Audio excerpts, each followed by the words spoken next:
Well, good afternoon and welcome to all of those of you that have joined us today for our monthly Okanagan School of Business Speaker Series. I'm Dan Rogers. I'm the Executive Director for the Kelowna Chamber of Commerce, and we're delighted to have you with us today as we have the President's Group and the Neil Squire Society as we discuss accessibility in the workplace and strategic employment opportunities within a largely untapped labor pool. We're pleased to be joined by many special guests with us today, including the Vice President of Students at Okanagan College, Mary Kim Oliver. Mary Kim, thanks very much for joining us. I'll turn things over to you in a moment, but I first want to recognize that at least those of us that are in the Okanagan today, appreciate we're doing this virtually, that we are gathered on the traditional unceded territory of the Sioux Okanagan people.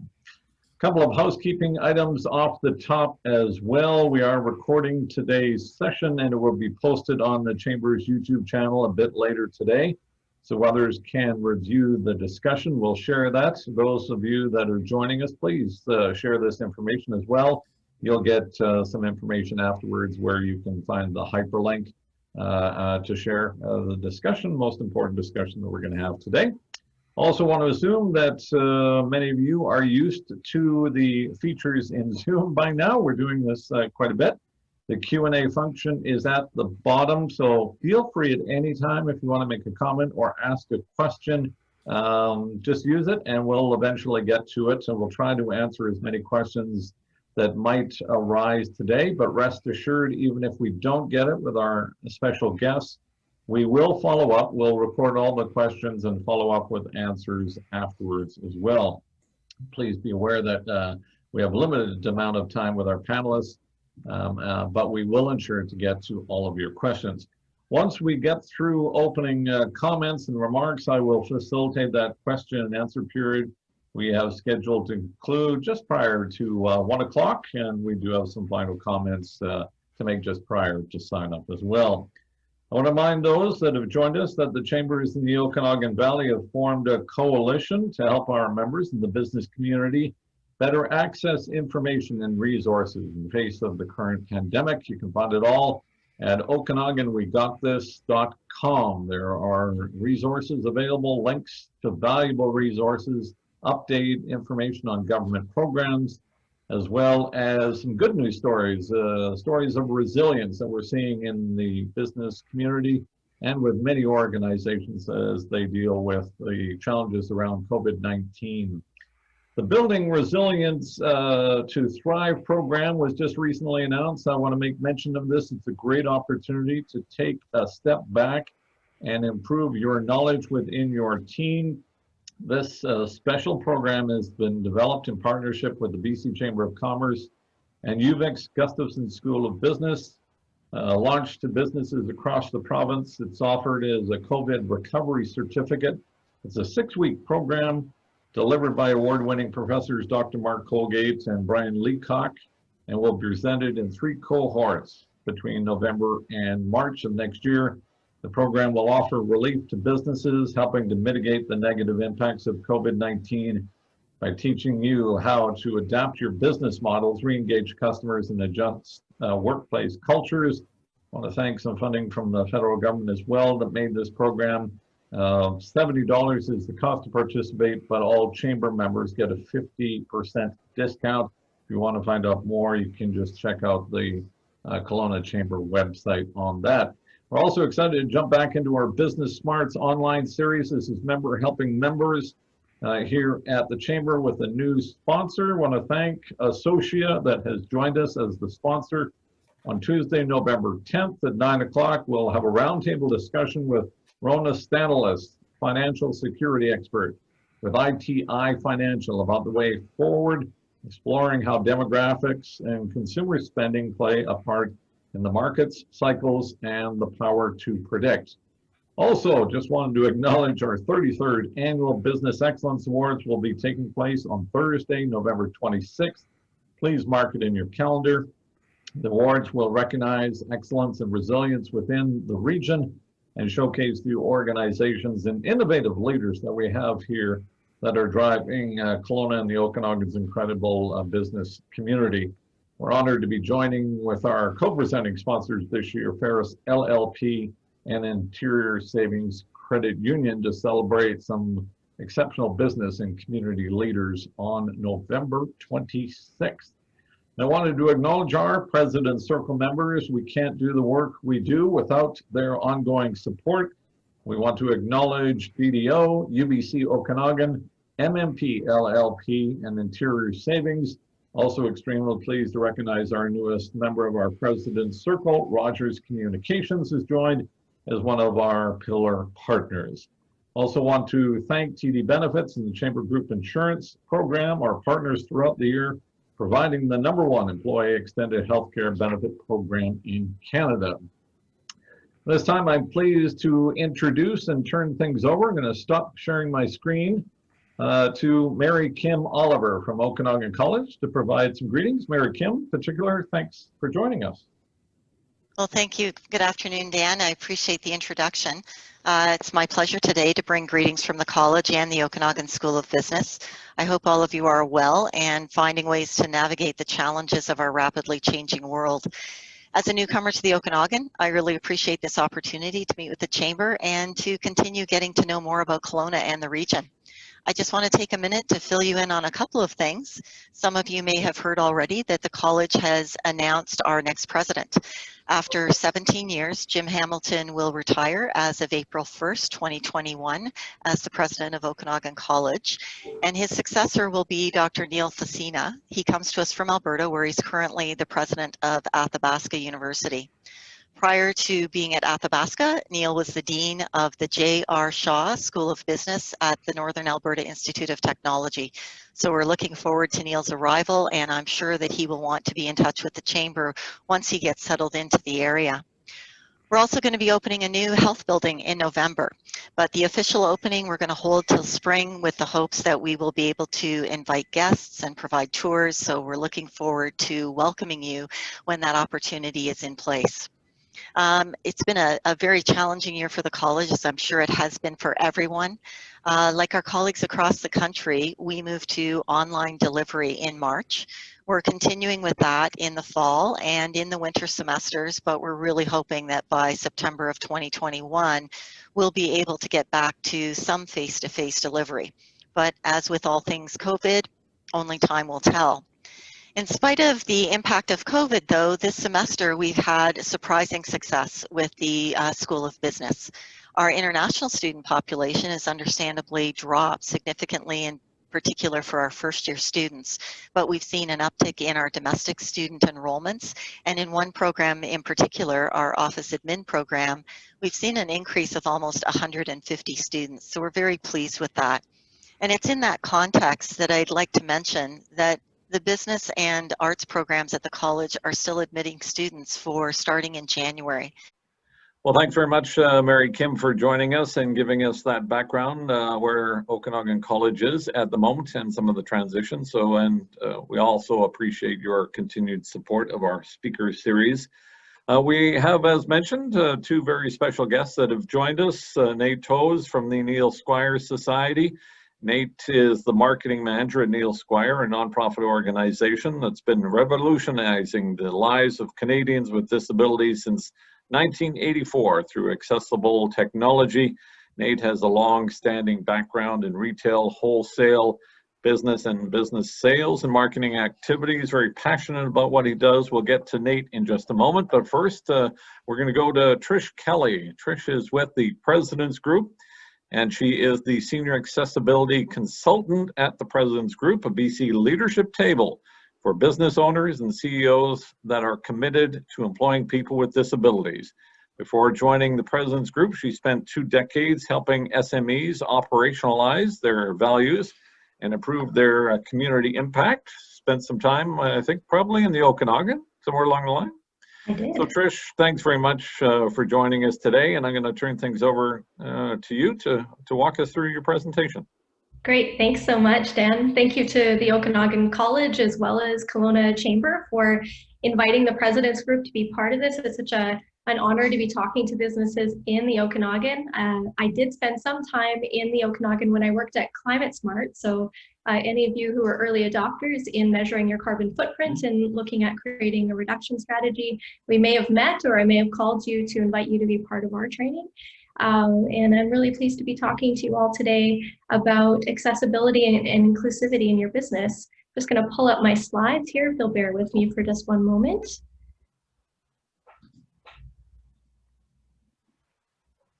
And as I start here, I'd like to also acknowledge that I'm logging in today from the Squamish, Tsleil-Waututh, and Musqueam First Nations traditional territories. I think it's really important that we do acknowledge the territories that we're calling in from or working and living on, because people with disabilities and Indigenous people in Canada are both disproportionately affected by unemployment. And so the work that we're doing at the President's Group, and that we are all having the opportunity to start today, will impact and improve employment opportunities for all British Columbians, including Indigenous job seekers.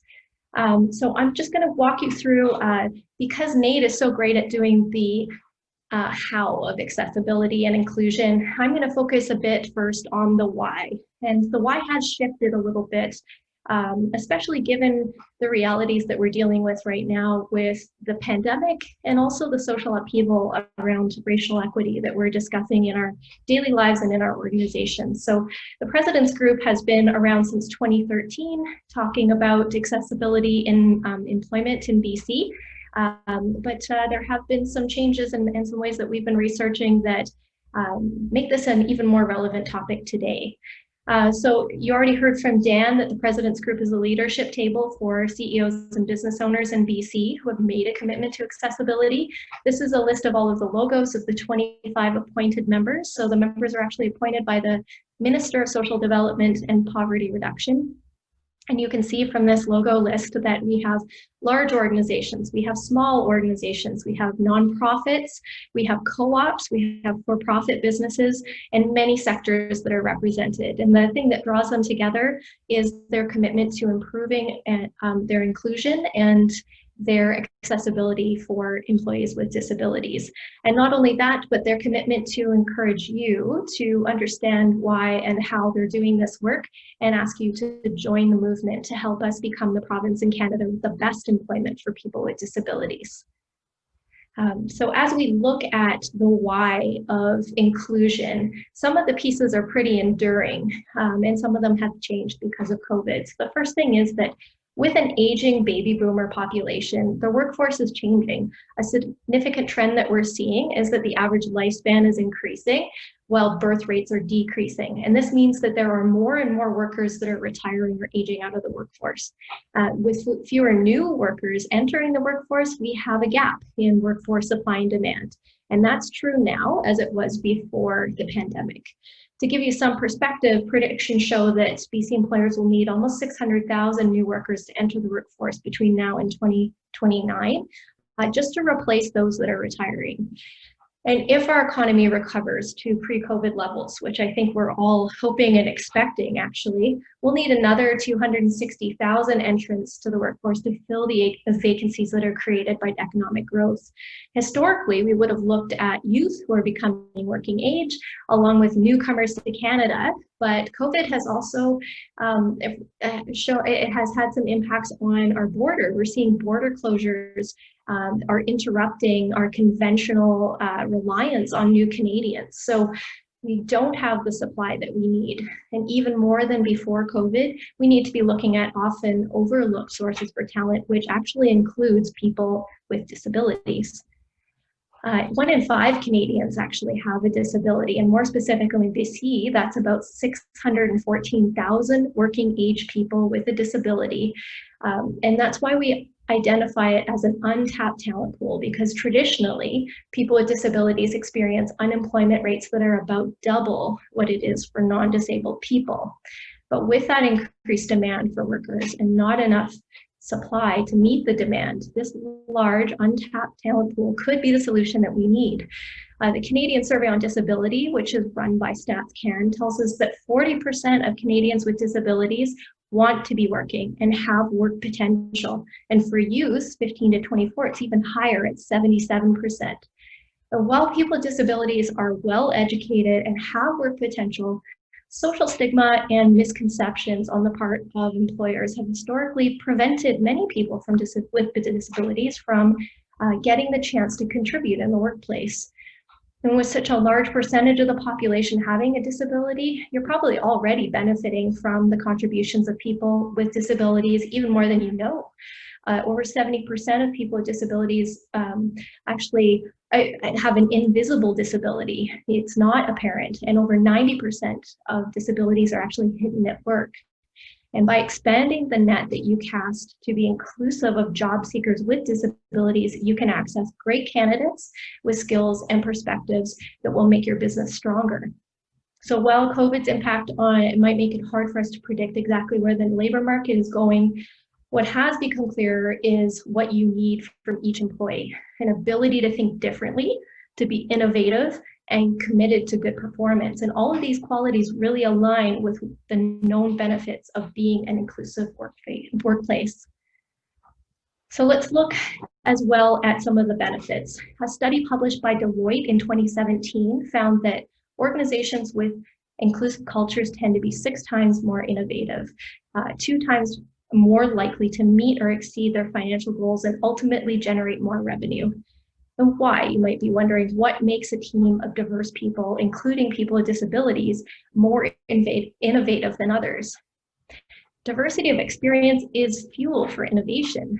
Whether you're a small business owner with a limited set of employees or part of a really large global company, diversity of experience, expertise, and outlook gives you a better variety of ideas to draw from. Every day, people with disabilities encounter things in their daily life that weren't designed for them, and they have to be creative to adapt to the world around them. And doing so requires developing skills like problem solving, persistence, and a willingness to adapt and experiment, all of which are essential skills for innovation. So hiring inclusively, therefore, means you welcome those skills into your organization, leading to innovative products and services that result in financial gains. Looking at it from the customer perspective, people with disabilities represent a really significant portion of the consumer market. These individuals represent a buying power annually of $55 billion in Canada. And that market, if you expand it out to include family members of people with disabilities, caregivers, and others who prioritize goods and services that are inclusive, is actually $311 billion in Canada. And more people will acquire disabilities as they age. If your customers aren't asking for accessibility supports right now, it's likely that they will in the future. One statistic that often surprises people is that 83% of all disabilities are acquired, and the average age of acquiring a disability is 53. Studies have also shown that people with disabilities tend to demonstrate more brand loyalty, make more shopping trips, and spend more time per trip, more money per trip than the average consumer. Demonstrating that you have an inclusive culture helps these customers relate to your organization, which can help bring that buying power to your organization. Looking at it from an employee perspective, being seen as an accessible and inclusive employer also demonstrates benefits for all employees, not just those with disabilities, with its value reflected in benefits that relate to recruitment, retention, and engagement. From a recruitment standpoint, solid data on millennials, who are slowly becoming the majority of the workforce, indicates that 42% of them specifically look for an inclusive employer during their job search. Demonstrating your inclusive strategies will help you, therefore, attract top talent from all talent pools. In a recent update to that 2016 study, it appears that the pandemic is actually solidifying those feelings for this generation. Deloitte noted that the pandemic has brought about an even stronger sense of individual responsibility. And nearly 3/4 of the respondents said the pandemic has made them more sympathetic towards others' needs, and that they intend to take action to have a positive impact on their community. Seeing the swift action that companies took to respond to physical distancing restrictions and converting to work from home is likely to reinforce that millennial expectation that employers can use innovation and flexibility to improve employee experience and community impact. One other thing that I wanted to make sure to note, there's some information that I found about what is the cost to our economy if we don't address accessibility. So the Conference Board of Canada published a study in 2012 that crunched the numbers on the impact of addressing just the physical accessibility of our workplaces. And their study notes that the number of Canadians living with a physical disability that either impairs their mobility, their vision, or hearing is going to rise from 2.9 million Canadians to 3.6 million over the next 5 years, nearly doubling the pace of population as a whole. Real spending for that group is going to grow from 14 to 21% of the total consumer market. And improvements to workplace accessibility would allow 550,000 Canadians with disabilities to work more, increasing GDP by 16.8 billion by 2030. How can we leave that kind of economic growth on the table, especially now when we are collectively focused on economic recovery? How can it make any business sense to not address accessibility? So I'm leaving it on a high note there in terms of how this could benefit our entire country. But I also wanted to share my contact information, and I'm sure that Kelowna Chamber will share it out when they send you these slides, which the slide deck does include all of the sources for the studies that I've referenced, and you are welcome to use them as you will. But if you have any questions about your journey to becoming more inclusive, please feel free to reach out. It's my job, and we are very passionate about reaching that goal of making BC the province in Canada with the highest employment for people with disabilities. Thanks so much. Trish, thanks so much for that and for joining us. We'll have some questions when we get to the end of the session after Nate's update.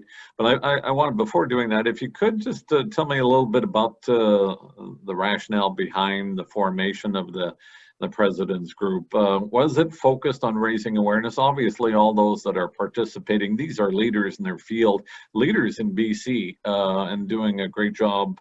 Is it about awareness, or are you structurally helping people, particularly some SMEs, start to look at their internal policies to ensure there's not systemic barriers that prevent and maybe accelerate it? Or is it a bit of both?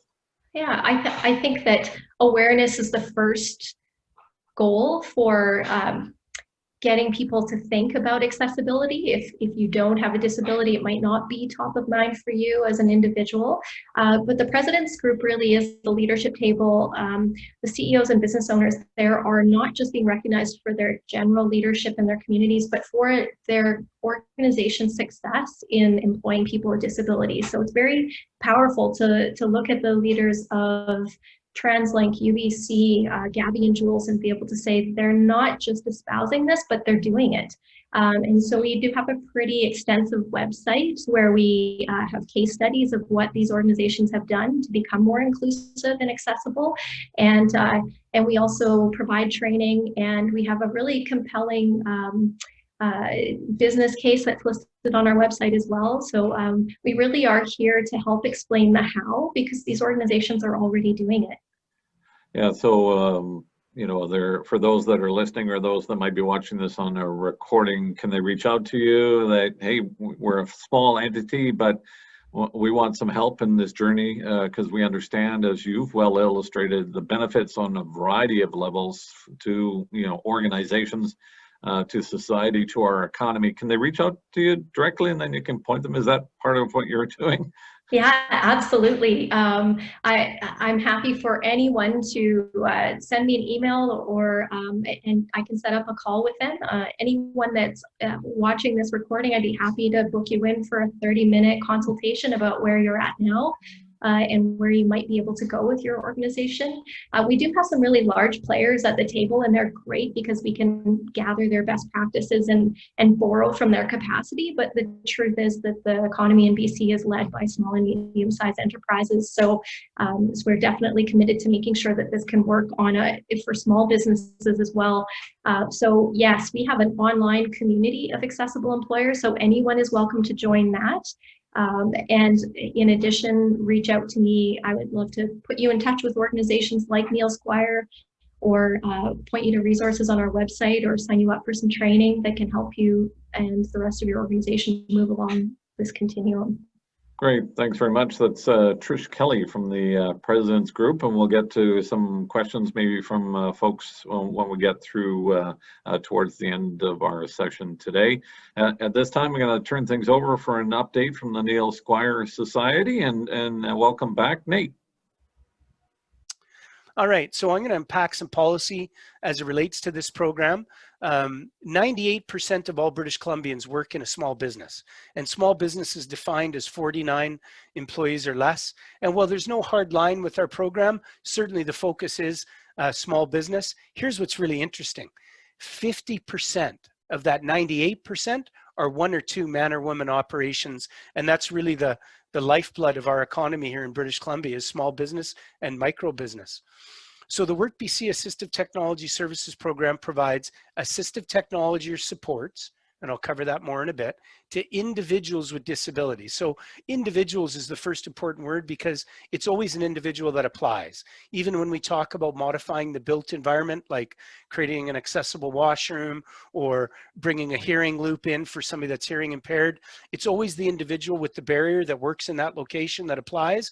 It's not the employer that applies on behalf of their staff member with disabilities. So I guess if you see somebody in a wheelchair or with a white cane, you might know that they have a disability, but there's a lot of people out there that have an invisible disability, or they may not disclose that they have a disability. So in our program, the definition of a disability is this: it is any situation that is temporary, permanent, or episodic in nature that causes a physical or cognitive barrier to one's activities, and in this case, employment or self-employment or dedicated volunteer-related activities, to assist them to gain and sustain employment, self-employment, or community attachment. So we work very closely with the 102 Work BC centers in the province that are helping people find employment or helping employers find talent. And if you know somebody that has a disability and they're looking for employment, we'd encourage them strongly to go to the Work BC Center in their community, and they'll help them with the employment opportunities that they're looking for. And if they require an assistive technology to minimize or overcome a barrier to their employment related activity or to their schooling that relates to what they're doing with the Work BC Center, they're going to get referred to us to get access to these assistive technologies. Community attachment, I do remember bring up volunteers because a dedicated volunteer can also apply to this program. And what I mean by that is, you know, somebody that's 12 to 15 hours a week, maybe somebody like your mom or dad that used to be an accountant or a bookkeeper and now they're retired, and but they still want to give back to their community, and mom has severe arthritis or she's losing her hearing. That would be a great reason to refer to this program to get help excuse me, with assistive technology, because certainly who does most of the volunteering in our communities? Seniors. We need that to continue. Work-related assistive technology solutions are based on individual requirements and work situations. It's not cookie cutter. Everything about this program is designed for that individual specifically. There's no cookie cutter solutions that we employ. And services are provided to clients located in all communities in British Columbia, either in person, via outreach, or virtually. Canada's a big place. So we've developed modalities and best practices to do assessments, deliver computer training through distance modalities, and thank goodness we had, because certainly COVID-19 has interrupted our business, but our ability to provide assessment services to clients and then make the recommendations they need to minimize or overcome barriers, we've been still going strong with that. So from an eligibility standpoint, Again, as I mentioned, it's really about small business and self-employed people and entrepreneurs and charities and not-for-profits that we're really looking to help. You know, if you know somebody that works for KPMG or a large accounting firm or the province of BC or the federal government, they work for a large employer, and that employer has a duty to accommodate their needs, but they don't have a need to accommodate their hearing loss or getting them to or from work. So that's a couple exceptions in this program as it relates to people working in large businesses. So WorkBC assistive technology services are available to individuals who have a work-related barrier due to a disability, we've covered that, or functional limitation. What do we mean by that? Chronic pain or an old injury. Somebody great to apply to this program would be that friend of yours that was in a car accident or a work-safe accident a few years ago, and they're back to work, and I guess they're okay, but maybe they'll never be the same, and they're struggling with the barrier that they didn't have before. They'd be a great person to apply to this program, and maybe we'd be able to get the help they need to minimize or overcome those barriers.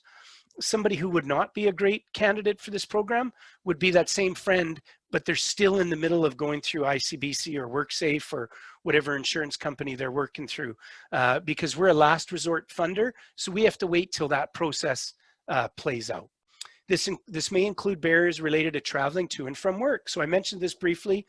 If you know somebody who's in a manual wheelchair, we might be able to help them add power to their manual wheelchair to help them to and from transit, or once they get off transit, to and from work. Or maybe they like to go directly from their home to work, but maybe it's just getting a little more difficult, and we'd be able to add power to that manual wheelchair. The other thing we can do is we can help pay to convert their own vehicle to hand controls for gas and brake from foot controls. They have to supply the vehicle, as mentioned, and it has to be a roadworthy vehicle according to motor vehicles. But that is a very expensive conversion, and we can really help take a chunk away from that and really help that person in getting to and from their workplace. To be eligible, a client must meet basic WorkBC eligibility criteria and require the employment-related disability supports to participate. So again, if you know somebody that's in the WorkBC process and they to do their schooling or the food safe or the first aid course, whatever it is, and they need a tool to do that because of their disability, the WorkBC Center in their community is going to refer them to us at that point, and we're going to help them get those tools, or what we call accommodations or assistive technologies. In WorkBC, employment services or avoid the loss of their existing employment, self-employment, or volunteer work, or start imminent employment. And then students, if you know somebody in the education system in their last year of high school or last year of a post-secondary, and they're also employed, and we know most students are in the province of BC, and their disability or barrier impacts their work-related activities, that's what we're going to get them the assistive technology for. But if that also benefits in their pursuit of their education, that's great. So when you think of, you know, programs as they're designed, when we designed this with the province, certainly this is how we created it, from the flexible and efficient and effective and accountable and results focused and accessible to all members of the or all citizens of the province of BC. And it truly is all about being client-centered. All right, as we wrap up here, we often get asked, what are the tools that we can help with? Oh my goodness, the list is long. And if you're taking notes today, go to the Job Accommodation Network, which is the JAN network in the United States. There's also a Canadian website version of that, and it'll give you an exhaustive list of all the different things that are available to help people with disabilities. But what do we do? A lot of ergonomics, supportive ergonomic chairs, sit-to-stand stations, keyboards, mice, digital input like software, like Dragon Naturally Speaking, for people that are profoundly hard of hearing or deaf, American Sign Language interpreting and captioning, hearing aids. Hearing aids are $1,500 to $5,000 an ear, very expensive for most British Columbians. And if you know somebody that where hearing is integral to what they do, we're going to be able to help with that as well. We mentioned workplace access and modification briefly, hearing loop, accessible washroom, ramps to a building, those buttons that open doors for people with mobility challenges. Those are all things that we can help with this program. And remember, it's the person that works in that building or in that business that would apply, not their employer. And then again, briefly, vehicle mods, wheelchair mods. Dan, how are we doing for time? Got a couple minutes left? Yeah, 2 minutes, great. Certainly some things we can't do is we don't provide medical treatments or therapies. We don't do items for daily living. If you're going through the Work BC process trying to find employment, then they can help with a lot of stuff. They can provide work boots, high vis gear. They can help you get your food safe training. They can help you get your first aid training, a forklift course, maybe a medical office assistant. There's so many different ways that a Work BC center can help somebody pivot to a different career, especially through COVID. There's a lot of great programs available through that. Okay, so lastly, what's really important here, I'm actually in the Burnaby office today. I'm in the office 2 days a week now. The other 3 days a week, I'm in my Burnaby condo office, which means I'm either at the kitchen table office or the dining room office or the second bedroom office. And when the weather's nice, I'm out in the patio office, and all of you know exactly what I'm talking about. All right, to apply, if we go to bullet number 2 first, people that are going through the Work BC employment services program, they're working very closely with the case manager. They've identified that they have a barrier either to their employment related activities or their job search activities. And at that point, they're going to get referred to us. But for everybody else on the call that's an employer, a self-employed individual, you're working in a small business, man, if you know somebody that's self-employed, please tell them about this program. 5 million British Columbians, one Nate. I can't do this without you. I need that you tell 2 friends and they'll tell 2 friends and everybody will get the message. If you know somebody that's running a small business, boy, this is a perfect program for that. If you know somebody that's a dedicated volunteer or operating a charity or a not-for-profit, we can help in so many different ways. And employment is critical, right? Trish shared the statistics about people leaving the job force.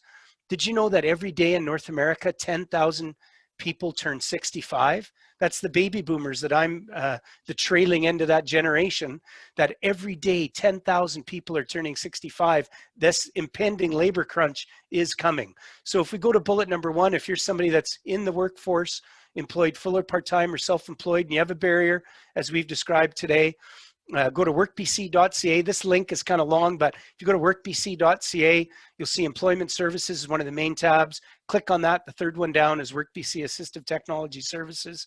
And it's very simple, but a 15-minute process. That application will come directly to us, and we'll work with those folks to help them get the assistive technology they need to maintain or improve their employment prospects. And lastly, every Wednesday at 12:30, we run this webinar in a little more detail for employers, HR representatives, people with disabilities, obviously, people that are practitioners, frontline to people in pain, chiropractors, massage therapists, that kind of stuff. They're great audiences for this as well. So thank you so much. Here's our contact details. I've put my email address. If you have some questions you'd like to take offline, please feel free to reach out. Happy to help. And again, thank you to the Kelowna Chambers of Commerce, the President's Group, and everybody involved in making this possible today. We truly are grateful. Thank you. And thank you, Neil, or Nate, rather. Probably get that quite a bit, eh? I do, at least once a week, and it's Your Tuesday, brand, right? and It's we're the already brand. done. I'm Neil for the week. Thank you. There you go. Thanks, Nate, and Trish as well. Clearly, one of our values here at the Chamber, we talk about when we come to work, let's try to be as passionate as we can. We can do some good work along the way, and you two are indicative of that, very passionate. It's great to have you in the positions. Great to have you with us today. We have time for a few questions, and we've brought Mary Kim and Jeff back in here as well. Trish, let's go to you first of all. And if people want to ask a question, please use the Q&A or the chat function. I'm thinking about barriers that you're hearing from small businesses in particular to cover. There's a lot of resources available. What are the top 3 issues as a takeaway you can encourage small businesses that might have joined us here, or to prompt a conversation around this topic? That's a great question. One of the things that I hear that is very challenging right now for small business is this pressure for businesses to pivot in terms of what their product offering is or how they deliver services.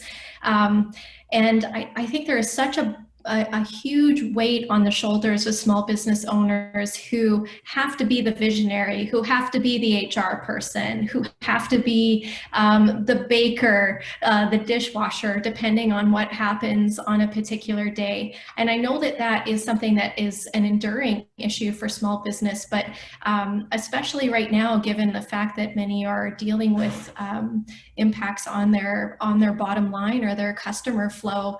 And I think that it's interesting that to me, it reinforces this value of employing people with disabilities right now, because people with disabilities can bring that different perspective. And when you have a very small team and you have to wear so many hats, every person that you add to your team is important and is an opportunity to have someone with a slightly different perspective than you. So when you make a hiring decision, choosing someone that isn't exactly the same as you, didn't go to the same school, doesn't have the same physical ability, it doesn't come from the same cultural background. These are small opportunities to build diversity into your team and take the burden off yourself as a small business owner to think you have to be able to think of everything. So that's one of the key things that's coming up for me right now around COVID. I'd say that there is a real challenge with how hours maybe have been scaled back as well, or just the amount of business is not necessarily there. And that's another place where employing with people with disabilities can be a really good fit. So when you work with a Work BC Center, for example, and are looking for candidates, there are quite a few candidates with disabilities who don't want full-time hours. Some definitely do, but some may want part-time hours to fit with everything else that they're balancing on their plate. So if you don't have a full-time job to offer and you want someone that maybe can be flexible with their time and kind of take on incremental hours, I think that's another opportunity that we're seeing right now. And I guess the other piece is that COVID-19 is putting pressure on everyone's mental health. And the challenge with that is that you need employees that are very resilient and can be cool in difficult situations. And I think that on top of that, you need folks that can be very flexible in what they're doing in a day. And so that is something that I see there being some opportunities for people with disabilities, and also some real challenges too. We've had some employers who have done really great work in carving jobs to create smaller jobs that are very specific. For example, we have a bakery where they have one person that all they do is drive the truck, or one person that only folds pie boxes.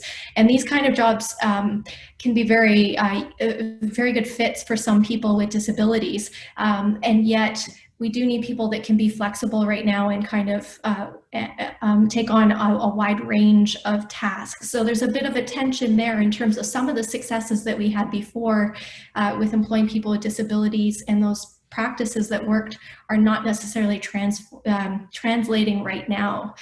So I think it's really important that we look for the ways that the opportunities to really leverage the good that's come out of COVID in terms of our transparency around mental health together. And businesses know how their employees are doing at home, and they have to be honest with their employees about how they're doing as a business.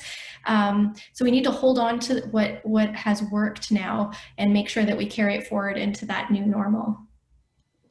Thanks, Trish, and I'll certainly yield to Jeffrey and Mary Kim if you have some thoughts on this. I'm just curious to Nate or Trish, is it still an awareness? You talk about the numbers, and I think us in the Okanagan, when you look at where we are in that aging demographic, we need to rapidly become more diverse, more welcoming to newcomers, and understanding the opportunities with those in the labor force with disabilities and all the positive things. We're on the cusp of that change, whether we know it or not. So is it funding, or is it awareness, or is it a bit of combination of both those things that will help move this needle a little bit further? Yeah, great question, Dan. It's, we're all aging into disability, right? If you live long enough, there's a really good chance you're going to have some sort of disability as you get older.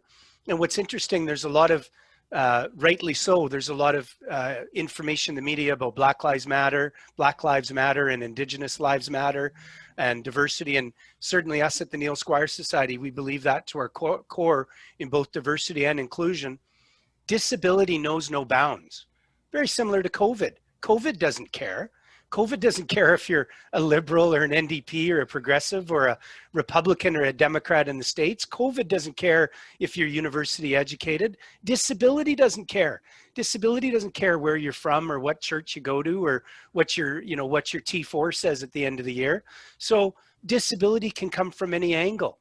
And that's the interesting thing is, the word is a problem, right? Disability, dis is a negative. There's a lot of people out there that, and we certainly subscribe to this. We use the term diversability or diversabilities because really, who cares what you can't do? Let's focus on what you can do. And that's certainly what we work with when we're working with somebody with a barrier. And the real reality is, like Trish said, if you're somebody with a disability and you've had that disability for a long time or most of your life, you're probably creative. You're probably a problem solver.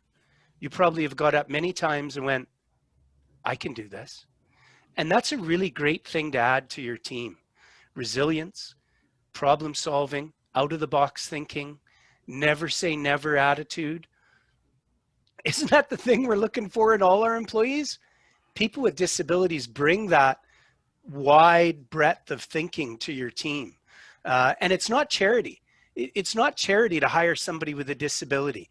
I encourage anybody on this call today, if you're a business person and you want to know about the business case of hiring for disability, hiring a person with disability, reach out to Trish or myself. We can provide you some solid documentation on that. This isn't a nice thing to do. It's a smart thing to do as a business person. And I think if we had time, we'd probably share some case studies that we've seen even with some small businesses in the Okanagan. And Trish, you might be aware of some of that. And Jeff has provided, a question with respect to some common ways the businesses who have never consciously hired a person with a disability, how do they dip their toe in the water, so to speak? And Jeff, you can jump in a little bit more to elaborate on the question. Are there patterns in terms of jobs filled that way? So someone that might have joined us here that we're talking to, okay, yes, I understand I need to be more progressive in this area. Now where to from here? Yeah, I'd love to give a few examples of what I've seen. I've seen organizations definitely take small steps, and those small steps can include reaching out to a service provider that does job shadows, where you allow youth with disabilities to come in and just spend part of a day or a day with your organization to see what it looks like to be in a job at your organization. Also, internship programs, paid internships are another way that you can approach it, to have a short-term finite role that gives your organization an opportunity to employ someone and get a feel for it. Because often once you get over that hurdle of doing it for the first time, or realizing, Jeff, as you talked about earlier, wow, many people already have a disability and it's invisible and you didn't know, but you already were employing people with disabilities. So getting over that hurdle of the first time can really help. And then I'd say there are so many organizations that can support you in bringing candidates with disabilities. They can vet them ahead of time and make sure that they can deliver on the job. And you can borrow expertise from community organizations. You don't have to become an expert before you get started. And the act of starting is very powerful. And then reach out to the President's Group and we can give you more detail around the how, everything from your recruitment process through to performance management. So I'm conscious of time and very gracious that you've set some time to join us today. Mary Kim, I just wanted to come back to you if there's some thoughts you have on this issue just before we wrap up, and just to be fair in the time frame.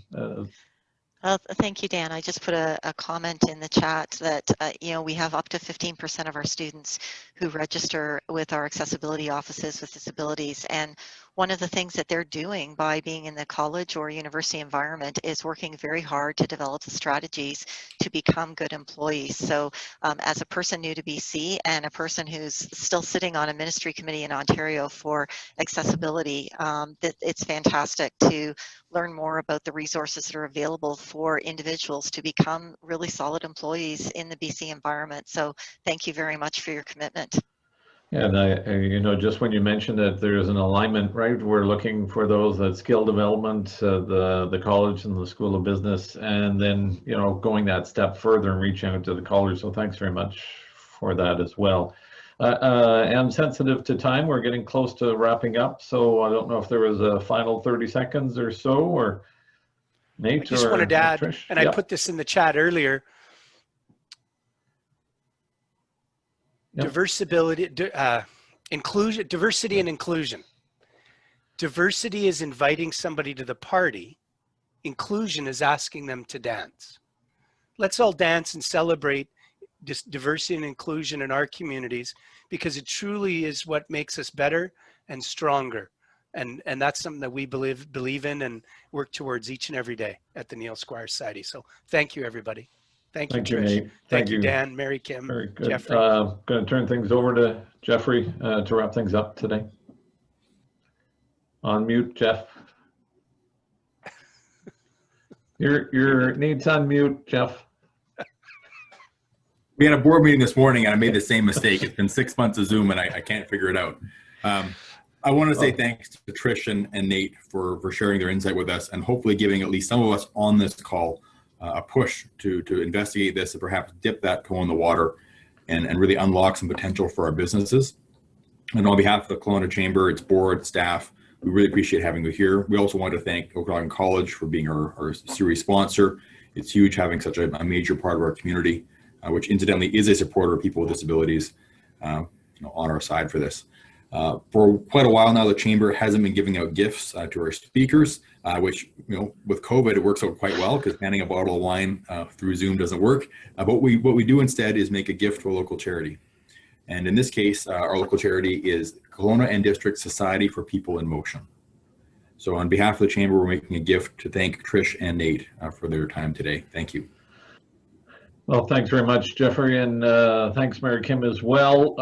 Just to acknowledge that we'll make the recording we have available, as well as material through email, back to all the attendees, those that joined us. And we not only want to dance, Nate, a little bit, we want to encourage other people to join the dance with us together to build on that. So if you've heard some good things today, please share those. We look forward to furthering those conversations in our community.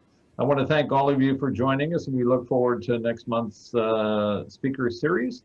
And I want to wish you well in your travels, wherever you may take you. Be kind, be calm, and as we say around here, particularly this time, show locals some love. So if that means reaching out to your local charity or your local small business during the time of this pandemic, please do so. Thanks very much for all of you joining us, and have a great day. Thank you very much. Thank Bye you. for now.